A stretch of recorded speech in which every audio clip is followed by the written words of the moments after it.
सन् 2023 जुन 23मा रुसको राजधानी मस्कोमा असफल सैनिक विद्रोह गरेपछि एकाएक चर्चाको शिखरमा पुगेका वाग्नर ग्रुपका प्रमुख येवगेनी प्रिगोजिन र त्यसका वरिष्ठ कमान्डर दिमित्री उत्किनको हवाई दुर्घटनामा मृत्यु भएपछि अहिले विश्व राजनीतिमा निकै ठूलो तरङ्ग पैदा भएको छ।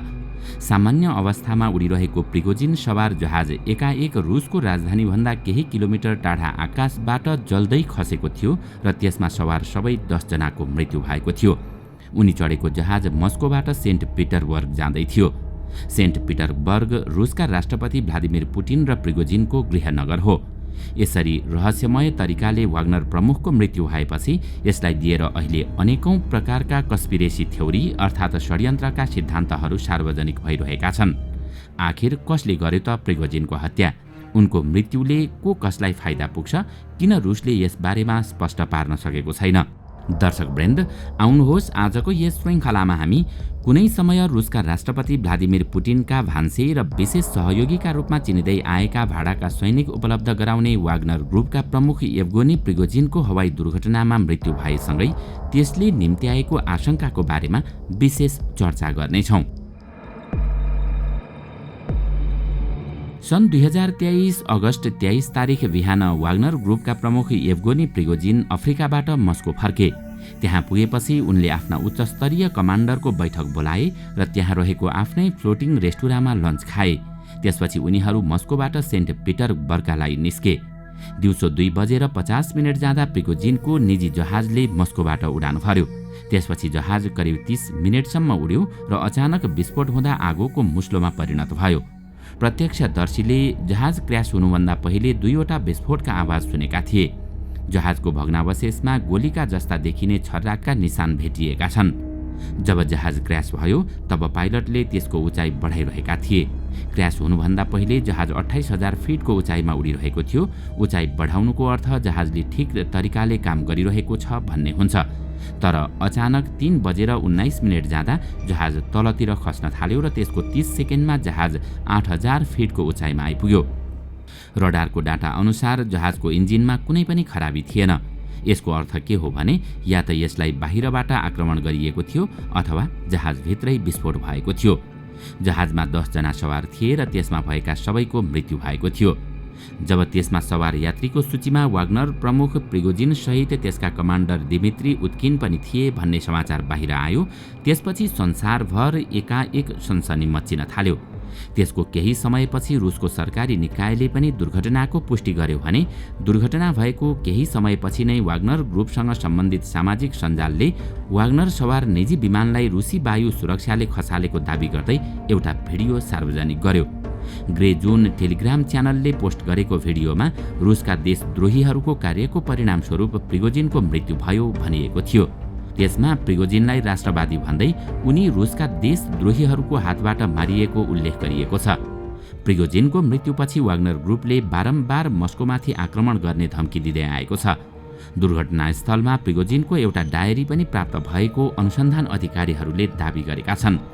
रुसका उड्डयन अधिकारीहरूले वाग्नर लडाकु समूहका प्रमुख प्रिगोजिन सवार जहाज मस्कोको उत्तर पश्चिमी क्षेत्रमा दुर्घटना हुँदा सबै यात्रुहरू मारिएको बताएका छन्। विमान सञ्चालक निकायले दिएको जानकारी अनुसार त्यसमा वाग्नरका वरिष्ठ कमान्डर उत्किन पनि सवार थिए। आपतकालीन सेवा प्रदायकलाई उद्धृत गर्दै विमानमा रहेका सबै 10 जनाको शव फेला परेको र त्यसमा रहेका व्यक्ति प्रिगोजिन नै भएको जनाइएको छ। प्रिगोजिन सवार जहाज ब्राजिलको एम्ब्रेयर लिगेसी 600 मोडेलको थियो र त्यो जहाज सन् 2002 मा रुस ल्याइएको थियो। हालसम्म कम्पनीले यो मोडेलका 300 जेट बनाएको छ, तर अहिले यो कम्पनीले जहाज निर्माण गर्न छोडिसकेको छ।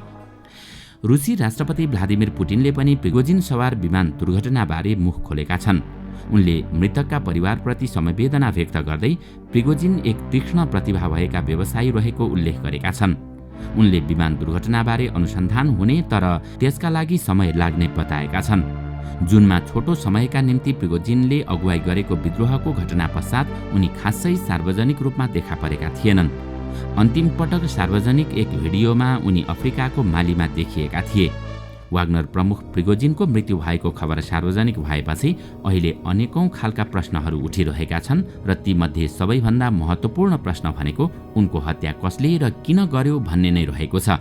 त्यसो त रुसका राष्ट्रपति पुटिन र प्रिगोजिनको सम्बन्धमा पछिल्लो समय विकसित भइरहेको घटनाक्रमले गर्दा पनि उनको हत्याका विषयमा विभिन्न खाले कन्स्पिरेसी थ्योरीहरू लगातार बाहिर आइरहेका छन्। तर आधिकारिक रूपमा न रुसले केही बोलेको छ न त वाग्नर ग्रुपले नै प्रष्ट रूपमा कुनै धारणा सार्वजनिक गरेको छ। अहिले वाग्नर ग्रुपमा प्रत्यक्ष रूपमा हतियार बोक्ने 25,000 लडाकु रहेका छन्। आखिर किन मारिए त वाग्नर प्रमुख येवगेनी प्रिगोजिन? उनको हत्याले को कसलाई फाइदा पुग्छ त? रुस युक्रेन युद्धमा प्रिगोजिनले नेतृत्व गरेको वाग्नर ग्रुपको महत्त्वपूर्ण योगदान छ। तर जब प्रिगोजिनले रुसी राष्ट्रपतिलाई नै चुनौती दिँदै गत जुनमा मस्कोमा सैनिक विद्रोह गरे तब उनीहरूको सम्बन्धमा दरार आएको धेरैको अनुमान छ। त्यही कारण पुटिनले नै त्यसको बदला लिनका लागि उनको हत्या गराएको हुन सक्ने एक थरीको विश्लेषण छ। किनकि सैनिक विद्रोहको समयमा पुटिनले विश्वासघातीलाई कुनै पनि हालतमा माफी दिन नसक्ने भन्दै आफ्नो धारणा सार्वजनिक गरेका थिए। प्रिगोजिनको हत्याबाट प्रत्यक्ष फाइदा पुग्ने दोस्रो व्यक्ति हुन् युक्रेनका राष्ट्रपति भोलोदिमिर जेलेन्स्की। युक्रेन विरुद्धको युद्धमा वाग्नर लडाकुले रुसको तर्फबाट लडेका थिए र युक्रेनमा भारी क्षति पुर्याएका थिए। यसका साथै जेलेन्स्कीले आफ्नो स्वतन्त्रता दिवसमा केही ठूलो कार्य गर्ने बताएका थिए। युक्रेनले अगस्त 24 मा आफ्नो स्वतन्त्रता दिवस मनाइरहेको थियो। तेस्रो समूहमा पुटिन विरोधी र रुसी विद्रोही ग्रुप छन्। उनीहरूको उद्देश्य वाग्नर प्रमुखलाई मारेर रुसलाई कमजोर बनाउनु रहेको छ। चौथो पात्रको नाम सुनेर तपाईलाई पनि अचम्म लाग्न सक्छ र त्यो हो पोल्यान्डको गुप्तचर संस्था। त्यसको कारण हो हालै वाग्नर ग्रुपले बेलारुसको सिमानाबाट पोल्यान्डमा अत्याधुनिक हात हतियार सहित आफ्ना सेना अघि बढाउनु।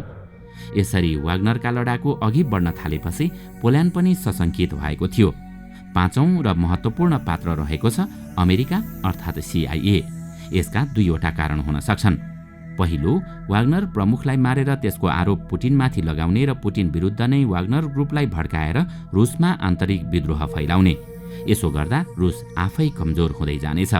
दोस्रो, रुसलाई सघाइरहेको वाग्नर ग्रुप कमजोर हुँदा रुस पनि कमजोर हुँदै जानेछ र उसले युक्रेन लगायतका विश्वका विभिन्न भागमा गरिरहेको हस्तक्षेप पनि कमजोर हुनेछ र यस्तो हुने संकेत पनि देखिन थालेको छ। किनकि वाग्नरले मस्कोमाथि आक्रमण गर्ने धम्की दिइसकेको छ। तर हत्या जसले गरेको भए पनि यो घटनाका पछाडि निकै ठूलो षड्यन्त्र भने पक्कै रचिएको छ। सबैभन्दा अचम्मको विषय त के छ भने जसका लागि प्रिगोजिनले संसारसँग दुश्मनी मोले, अझ भनौं जसको सहारामा यो समूहको सिर्जना भयो, अहिले उनै पुटिनमाथि हत्याको संगीन आरोप लागेको छ। के जीवितै छन् त प्रिगोजिन? यहाँ अर्को ठूलो आशंका पनि गर्न थालिएको छ। त्यो के हो भने प्रिगोजिनको मृत्यु एउटा अफवाह मात्रै पनि हुन सक्छ। एकातिर उनको मृत्युको हल्ला फैलाएर पुटिनले अर्कोतिर ठूलो षड्यन्त्र रचिरहेको पनि हुन सक्छ। किनकि सन् 2019 मा पनि प्रिगोजिनको मृत्यु भएको खबर सार्वजनिक गरिएको थियो। त्यतिबेला अफ्रिकामा एउटा जहाज दुर्घटना भएको खबर आएको थियो र त्यसमा प्रिगोजिनको मृत्यु भएको बताइएको थियो। तर पछि उनी त्यो जहाजमा नभएर अर्को जहाजमा रहेको बताइएको थियो। त्यसपछि प्रिगोजिन लामो समयसम्म बेपत्ता भएका थिए र सिरियाको विशेष मिसनमा देखिएका थिए। यति मात्रै होइन, यसपटक जतिबेला जहाज दुर्घटना भयो त्यसको केही समयमै त्यही एयर रुटमा अर्को जहाज पनि देखिएको थियो र त्यो जहाज पनि प्रिगोजिनकै थियो। त्यो जहाज मस्कोकै अर्को विमानस्थलमा अवतरण गराइएको थियो, जुन मस्को सहरभन्दा निकै टाढा एउटा सुनसान इलाकामा रहेको छ। तर प्रिगोजिनको दोस्रो जहाजमा को थिए भन्ने जानकारी अहिलेसम्म बाहिर आएको छैन। त्यो जहाजले अर्को दिन अजरबैजानका लागि उडान भर्नुपर्ने थियो। आफूमाथि आक्रमण हुने चाल पाएर प्रिगोजिनले अन्तिम समयमा आएर जहाज परिवर्तन गरेको पनि हुन सक्छ। त्यसो त प्रिगोजिन जहाँ जहाँ जान्थे उनी त्यहाँ त्यहाँ एकसाथ दुईवटा निजी जहाज उडाउने गर्थे। उनी कुन जहाजमा चढ्ने भन्ने कुरा अन्तिम समयमा आएर मात्रै तय गर्ने गरिन्थ्यो। उनको यो शैली हेर्दा यसपटक पनि सन् 2019 कै जस्तो अवस्था नदेखिएला भन्न सकिन्न।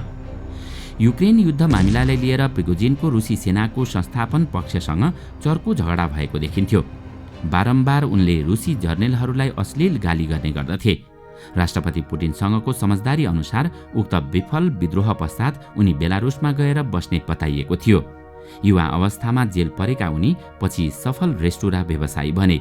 पुटिनसँगको निकटताका कारण उनलाई पुटिनको सेफ पनि भनिन्थ्यो। तर वर्षौंसम्म पुटिनले भने वाग्नर समूहसँग आफ्नो सम्बन्ध अस्वीकार गर्दै आएका थिए। तर गत वर्षको सेप्टेम्बरमा उनले वाग्नरको स्थापना आफैले गरेको बताएका थिए। सन् 2014 मा पहिलो पटक वाग्नरको उपस्थितिबारे थाहा भएदेखि नै उक्त समूह बर्बरताका निम्ति कुख्यात थियो। उक्त समूहका लडाकुहरू युक्रेन, सिरिया र पश्चिम अफ्रिकी देशका युद्धहरूमा खटाइएका छन्, जहाँ तिनले क्रूर यातना दिएका अनि गैर न्यायिक हत्या गरेका आरोप लाग्ने गरेको छ। वाग्नरका धेरै लडाकुहरू जेल परेका अपराधीहरूबाट चयन गर्ने गरिएको छ। तिनले जेल जीवन जिउनुको साटो वाग्नर ग्रुपमा भर्ना हुने छनौट गर्न पाउँछन्। वाग्नर समूहका प्रमुख प्रिगोजिन र रुसी राष्ट्रपति भ्लादिमिर पुटिन बीचको सम्बन्ध सन्देहपूर्ण परिस्थितिमा सुरु भएको थियो र त्यसको अन्त्य त्यति नै अप्रिय ढङ्गले भएको छ। तर अहिले क्रेमलिनले राजनीतिक प्रभावका लागि सबै प्रतिस्पर्धालाई उन्मूलन गर्न चाहेको जस्तो देखिन्छ। सन् 1990 को प्रारम्भमा प्रिगोजिनले भ्लादिमिर पुटिनलाई भेटेका थिए। त्यतिबेला प्रिगोजिन भर्खरै जेलबाट छुटेका थिए।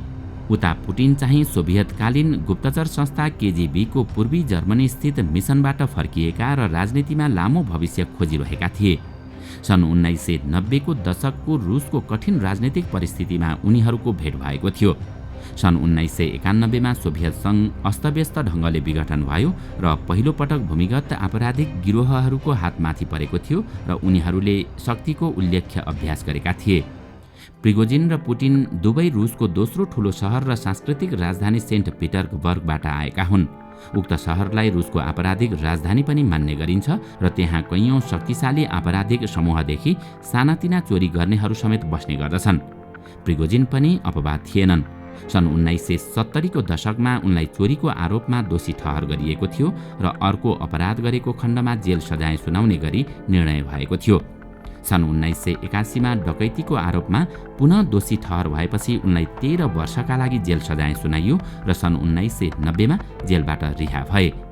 त्यसपछि सन् 1990 को मध्यमा प्रिगोजिनले सेन्ट पिटर्सबर्गमा एउटा रेस्टोराँ खोलेका थिए जसको नाम द ओल्ड कस्टम हाउस थियो। त्यसमा आपराधिक समूहका नेताहरू र सेन्ट पिटर्सबर्गका मेयर एनाटोली सोबचक निरन्तर आउने गर्थे।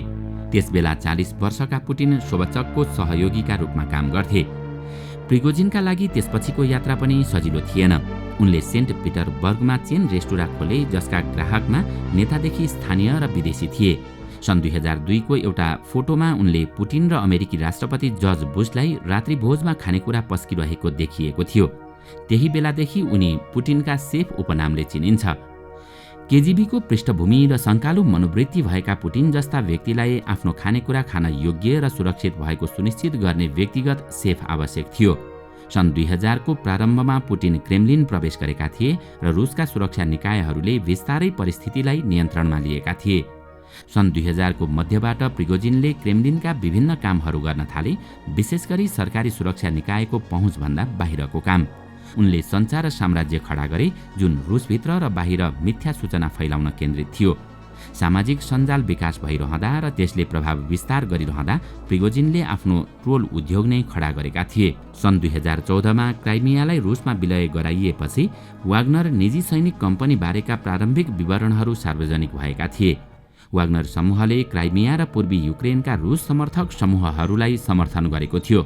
त्यो समयमा क्रेमलिनले युक्रेनमाथि पूर्ण रूपमा अतिक्रमण गर्ने आँट गरेन, बरु सिरियामा सैनिक कारबाही सुरु गर्यो।